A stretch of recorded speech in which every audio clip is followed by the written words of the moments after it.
Hare Krishna everyone.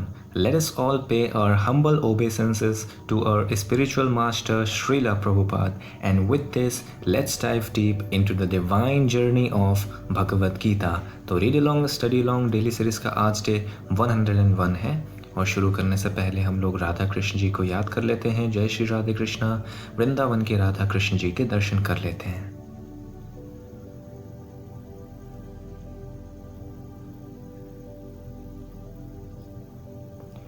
हाँ जी, तो आज से हम लोग शुरू कर रहे हैं नया chapter, that is chapter number 3, अध्याय 3 कर्मयोग।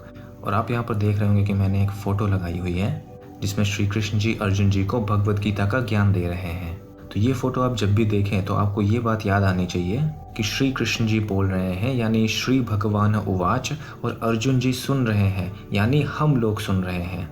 और जब भी अर्जुन जी कोई प्रश्न पूछ रहे हैं तो इसको आप ऐसे समझिए कि हम लोग श्री कृष्ण जी से प्रश्न कर रहे हैं और इसके उत्तर में श्री भगवान हमें भगवद गीता सुना रहे हैं। तो यहाँ पर अर्जुन जी की जगह आपको खुद एज्यूम करना होगा कि हम खुद बैठे हैं वहाँ पर। तो इस मानसिकता से अगर हम भगवद गीता को पढ़ते हैं तो हमें बहुत अच्छे से समझ में आएगा। तो जब भी आप ये फ़ोटो देखें तो आपको ये बात ज़रूर याद आ जानी चाहिए। तो आज आप यहाँ पर देख रहे होंगे कि अब सब टाइप्ड वर्जन में है, थोड़ा पिक्चर क्वालिटी क्लियर है। वो इसलिए कि पहले जो भगवद गीता यथारूप की PDF थी मेरे पास, मैं उसको JPG इमेज में कन्वर्ट करता था और फिर उसको क्रॉप करके यहाँ पर स्लाइड में पेस्ट करता था। तो क्योंकि उन इमेज की जो पिक्सल है वो कम होती थी इसलिए थोड़ा क्लैरिटी नहीं होता था। और इस प्रॉब्लम को दूर करने के लिए मैंने काफ़ी बार गूगल पर हिंदी में भगवद गीता सर्च की जो मुझे टाइप्ड फॉर्म में मिल जाए, लेकिन ऐसे सर्च करने पे मुझे नहीं मिला। तो मैं बहुत धन्यवाद करना चाहूँगा gitabase.com साइट का, और साथ में धन्यवाद करना चाहूँगा श्यामचंद्र प्रभु जी का जिन्होंने मुझे इस साइट के बारे में बताया जब मैंने उन्हें हिंदी में भगवद गीता के बारे में पूछा था। एक एक्स्ट्रा बात मैं आपको और बता देता हूँ कि श्यामचंद्र प्रभु जी और उनकी टीम ने 2 फेसबुक पेज बनाए हैं। एक है एवरीडे विद भगवद गीता और एक दूसरा है एवरीडे विद श्रील प्रभुपाद, और इन दोनों ही फेसबुक पेज के लिंक मैंने यहाँ पर डिस्क्रिप्शन में दिए हुए हैं, तो आप जा करके देख सकते हैं। तो आज से हम लोग शुरू कर रहे हैं 3rd चैप्टर, और 3rd चैप्टर का श्लोक नंबर 1 कुछ इस प्रकार है। अर्जुन उवाच जायसी चेत कर्मणस्ते मता बुद्धिर्जनार्दन तत्किं कर्मणि घोरे माम नियोजयसि केशव। इसका अर्थ है, अर्जुन ने कहा, हे जनार्दन, हे केशव, यदि आप बुद्धि को सकाम कर्म से श्रेष्ठ समझते हैं तो फिर आप मुझे इस घोर युद्ध में क्यों लगाना चाहते हैं। तो यहाँ पर अर्जुन जी श्री कृष्ण जी से प्रश्न कर रहे हैं कि जब बुद्धि योग यानी भक्ति योग या कृष्ण भावनामृत सकाम कर्म से जब श्रेष्ठ है तो आप फिर मुझे युद्ध में क्यों लगाना चाहते हैं। क्योंकि आपको याद होगा कि 2nd चैप्टर में हमने देखा था कि श्री कृष्ण जी अर्जुन जी को बोल रहे थे कि अगर तुम युद्ध में मारे जाते हो तो तुम्हें स्वर्ग प्राप्त होगा, और अगर तुम नहीं मारे जाते हो यानी तुम अगर युद्ध जीत जाते हो तो तुम्हें पूरे पृथ्वी का साम्राज्य मिलेगा। इसलिए हे भरतवंशी, युद्ध करो। तो ये प्रश्न है अर्जुन जी का। और अगर इसको मैं और इजी लैंग्वेज में आपको बताऊं तो अर्जुन जी हम लोगों की तरफ से श्री कृष्ण जी से पूछ रहे हैं कि जब आपकी भक्ति करना ही सर्वश्रेष्ठ है तो हम अपनी रिस्पॉन्सिबिलिटीज़ को क्यों निभाएं। अगर हम स्टूडेंट हैं तो पढ़ाई क्यों करें, और अगर हम जॉब कर रहे हैं तो जॉब क्यों करें। हम 24/7 भक्ति ही करते हैं ना। तो इस क्वेश्चन के पीछे जो अज्ञानता है उस अज्ञानता को दूर करने के लिए ही कर्मयोग के बारे में श्री भगवान ने हमें बताया, जो कि अब चैप्टर नंबर 3 है। तो इसका तात्पर्य श्रील प्रभुपाद जी लिखते हैं, श्री भगवान श्री कृष्ण जी ने पिछले अध्याय में अपने घनिष्ठ मित्र अर्जुन को संसार के शोक सागर से उबरने के उद्देश्य से आत्मा के स्वरूप का विशद वर्णन किया यानी डिटेल्ड एक्सप्लेनेशन दिया, और आत्म साक्षात्कार के जिस मार्ग की संस्तुति की है वह है बुद्धि योग या कृष्ण भावनामृत। तो अर्जुन जी का शोक दूर करने के लिए उन्होंने आत्म का ज्ञान दिया, क्योंकि आत्मा कभी मरती नहीं है तो फिर शोक करने की क्या जरूरत है। और ये बात रियलाइज कैसे हो कि हम आत्मा है, मतलब आत्म साक्षात्कार कैसे हो, तो उसके लिए श्री भगवान ने जो मार्ग की संस्तुति की है वो है बुद्धि योग, कृष्ण भावनामृत या भक्ति योग। कभी कभी कृष्ण भावनामृत को भूल से जड़ता समझ लिया जाता है, और ऐसी भ्रांत धारणा वाला मनुष्य भगवान श्री कृष्ण जी के नाम जप द्वारा पूर्णतया कृष्ण भावना भावित होने के लिए प्रायः एकांत स्थान में चला जाता है, किंतु कृष्ण भावनामृत दर्शन में प्रशिक्षित हुए बिना एकांत स्थान में कृष्ण नाम जप करना ठीक नहीं। तो यहाँ पर श्रील प्रभुपाद जी हमें 2 बातें बता रहे हैं। पहली ये बात कि जो नए लोग होते हैं कृष्ण भावनामृत में, जो पूरी तरीके से प्रशिक्षित नहीं हुए हैं, उनको जब पता लगता है कि कृष्णा कॉन्शियसनेस हायर कॉन्शियसनेस है, कृष्ण जी का नाम जप करना टॉप मोस्ट प्रोसेस है, तो वो लोग कभी कभी ऐसा सोचते हैं कि हम 24/7 बस यही करते हैं, अपनी रिस्पॉन्सिबिलिटीज नहीं निभाते हैं। हालांकि ऐसा नहीं है, क्योंकि वो पूर्ण तरीके से प्रशिक्षित नहीं है, इसलिए उन्हें ऐसा प्रतीत हो रहा है कि हमें ऐसा करना चाहिए। और दूसरी बात श्रील प्रभुपाद जी हमें बता रहे हैं कि आप जब नए नए हैं कृष्णा कॉन्शियसनेस में, आप जब पूरी तरीके से प्रशिक्षित नहीं हुए हैं, तो आपको अकेले में एकांत स्थान में भक्ति नहीं करनी चाहिए, क्योंकि आपका अभी मन कंट्रोल में नहीं है। और जब आपका मन कंट्रोल में नहीं होता है तो वो आपका एनिमी होता है। तो आप जब अकेले रहेंगे तो इसका मतलब आप अपने एनिमी के साथ रह रहे हैं। इसलिए आपकी जो कृष्णा कॉन्शियसनेस वाली प्रोसेस है, कृष्ण जी का नाम जप करना, वो आप ठीक से नहीं कर पाएंगे, ना ही उसमें आपको इंतुसियाज्म, कोई आनंद आएगा। तो आप कृष्ण भावनामृत को बहुत फीका सा समझने लगेंगे, बहुत जड़ता सा समझने लगेंगे, और उसकी वजह से शायद आप वो कृष्णा कॉन्शियसनेस की प्रोसेस छोड़ दें, जो कि आप समझ रहे हैं बहुत गलत बात है। इसीलिए श्रील प्रभुपाद जी कह रहे हैं कि जब तक आप पूर्ण तरीके से प्रशिक्षित ना हो तो आप एकांत स्थान में कृष्ण जी का नाम जप ना करें, भक्तों के साथ रहें, भक्तों के साथ कृष्णा कॉन्शियसनेस की प्रोसेस को रिलीज करें, समझें। आई होप आपको ये दोनों बातें क्लियर हुई होंगी कि पहली बात की रिस्पॉन्सिबिलिटीज से छोड़ के जाना है नहीं जाना है, ये अज्ञानता है, और दूसरा कि अकेले में भक्ति नहीं करनी है शुरुआत में। आगे श्रील प्रभुपाद जी लिखते हैं, इससे अबोध जनता से केवल सस्ती प्रशंसा प्राप्त हो सकेगी। मतलब जब आप नए नए कृष्ण कॉन्शियसनेस में हैं और आप अकेले भक्ति कर रहे हैं तो इससे केवल सस्ती प्रशंसा प्राप्त हो सकेगी, आप भक्ति में कोई ज़्यादा ऊपर नहीं जा पाओगे। अर्जुन को भी कृष्ण भावनामृत या बुद्धि योग ऐसा लगा मानो वह सक्रिय जीवन से संन्यास लेकर एकांत स्थान में तपस्या का अभ्यास हो। तभी तो अर्जुन जी यहाँ पर प्रश्न कर रहे हैं कि आप मुझे युद्ध में क्यों लगाना चाहते हैं? जब बुद्धि योग ही सर्वश्रेष्ठ है तो मुझे एकांत में जाकर के कृष्ण भावनामृत का अभ्यास करने दीजिए।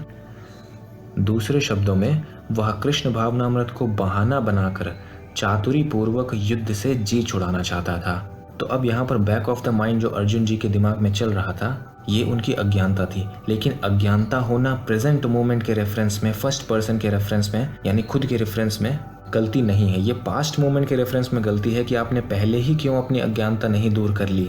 लेकिन क्योंकि हम पास्ट चेंज नहीं कर सकते, इसलिए प्रेजेंट मोमेंट में फर्स्ट पर्सन के रेफरेंस में अब ये गलती नहीं है। और ये गलती प्रेजेंट मोमेंट में सेकंड पर्सन यानी गुरु के रेफरेंस में भी गलती नहीं है, अगर वो जो शिष्य है यहाँ पर जैसे अर्जुन जी अपने अंदर की अज्ञानता को प्रकट नहीं करते हैं। लेकिन क्योंकि यहाँ पर अर्जुन जी ने अपनी उस अज्ञानता को प्रकट किया तो उन्होंने वो गलती नहीं की। इसी तरह हम लोगों के अंदर भी जो भी अज्ञानता है वो हमें अपने गुरु के समक्ष प्रकट करनी चाहिए, नहीं तो वो प्रेजेंट मोमेंट में सेकंड पर्सन के रिस्पेक्ट में भी गलती कही जाएगी।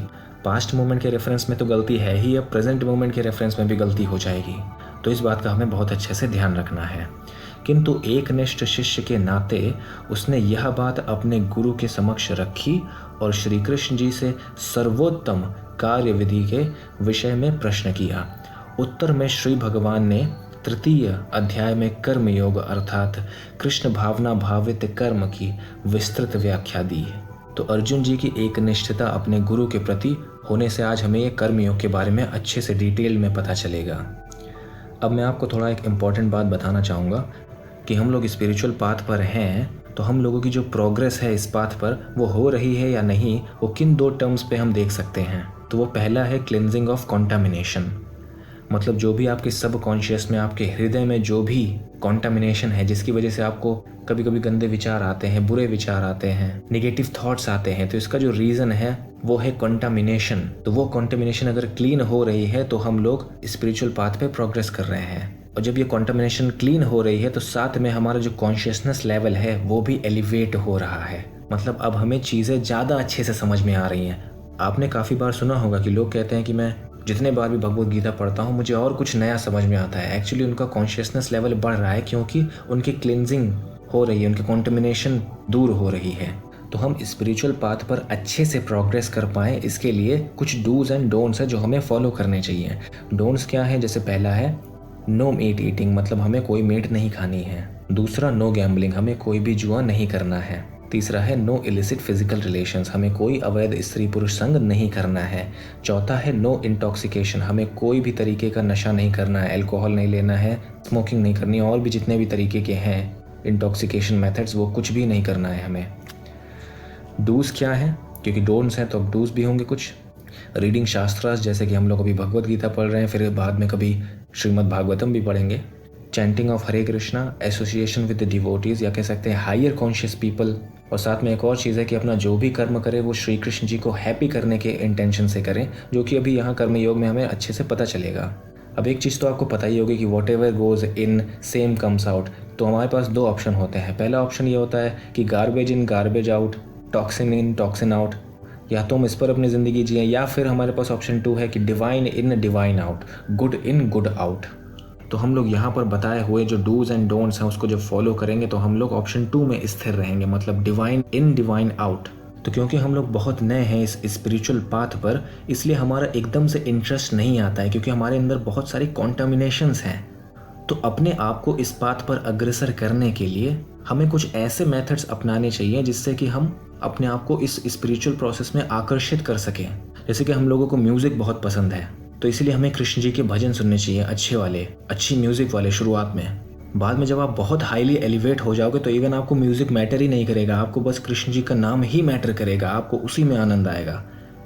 लेकिन क्योंकि अभी शुरुआत है इसलिए म्यूज़िक मैटर करता है, इसीलिए मैं आपको बहुत अच्छा एक हरे कृष्णा मेडिटेशन का ऑडियो शेयर कर रहा हूँ। इसका लिंक मैंने डिस्क्रिप्शन में दिया हुआ है, हरे कृष्णा मेडिटेशन का।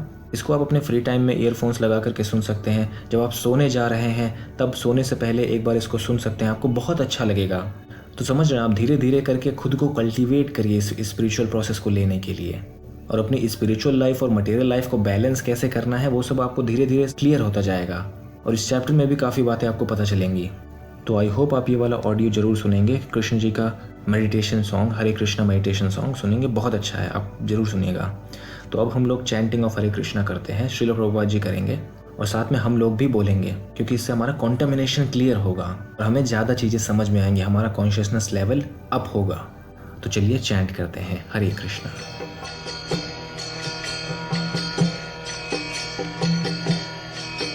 Hare Krishna, Krishna Krishna, Hare Hare, Hare Rama, Rama Rama